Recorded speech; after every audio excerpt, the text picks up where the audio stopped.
அனைவருக்கும் வணக்கம்.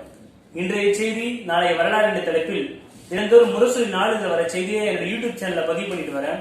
அதன் தொடர்ச்சியாக இன்று 7 செப்டம்பர் 2020 திங்கட்கிழமை முரசொலி நாளிதழ்ல என்ன செய்தி வந்திருக்கு இப்ப நம்ம பார்க்கலாம்.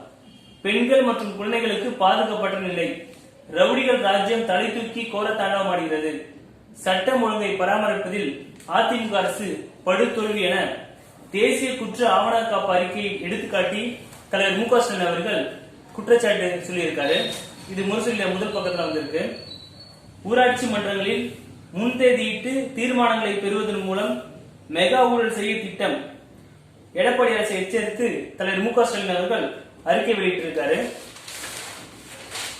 சித்த மருத்துவத்தை மேம்படுத்த மத்திய அரசு முன்வருமா என்ற தலைப்புல இன்னைக்கு முரசொலி 2ஆம் பக்கத்துல தலையங்கம் வந்திருக்கு. திமுக பொதுக்குழு கூட்டம் மாவட்ட வாரியாக நடைபெறும் இடங்களை தலைமை கழகம் அறிவிச்சிருக்கு.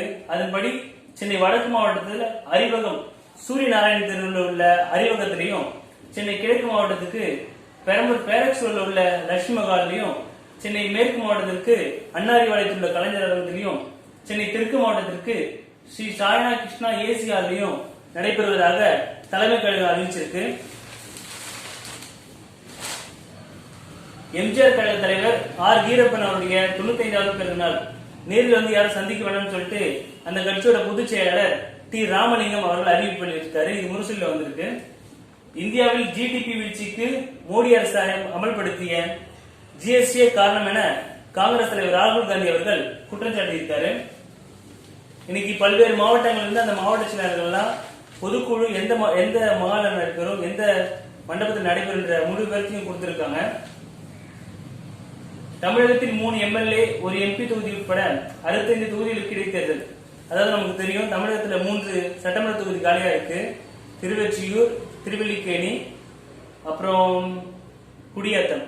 இந்த 3 தொகுதிகளுக்கும் சமீபத்தில் மறைந்த கன்னியாகுமரி நாடாளுமன்ற உறுப்பினர் எச் வசந்தகுமார் அவருடைய நாடாளுமன்ற தொகுதி காலியா இருக்கனால அந்த தொகுதிகளுக்கு இடைத்தேர்தல் வரும் நவம்பர்ல வரும்னு எதிர்பார்க்கலாம். முத்தமிழஞ்சர் கலைஞர் அவர்களின் 2ஆம் ஆண்டு நிலையானை முட்டி உதயநிதி ஸ்டாலின் மார்னிங் ஸ்டார் பள்ளி வளாகத்தில் கிட்டத்தட்ட ஒரு 1000 குடும்பங்களுக்கு ஒரு மாசத்துக்கு தேவையான அரிசி மற்றும் உணவுப் பொருளை வழங்கியிருக்காரு. இது முரசொலியில 7ஆம் பக்கத்துல வந்திருக்கு. முரசொலி சில நினைவுகள் தொடர்ந்து 26வது நாளாக கட்டுரை வந்துட்டு இருக்கு. இன்னைக்கு மொத்தம் முரசொலி 8 பக்கம். நாளைக்கு முரசொலி என்ன வருதுன்னு நாளைக்கு பார்க்கலாம். நன்றி, வணக்கம்.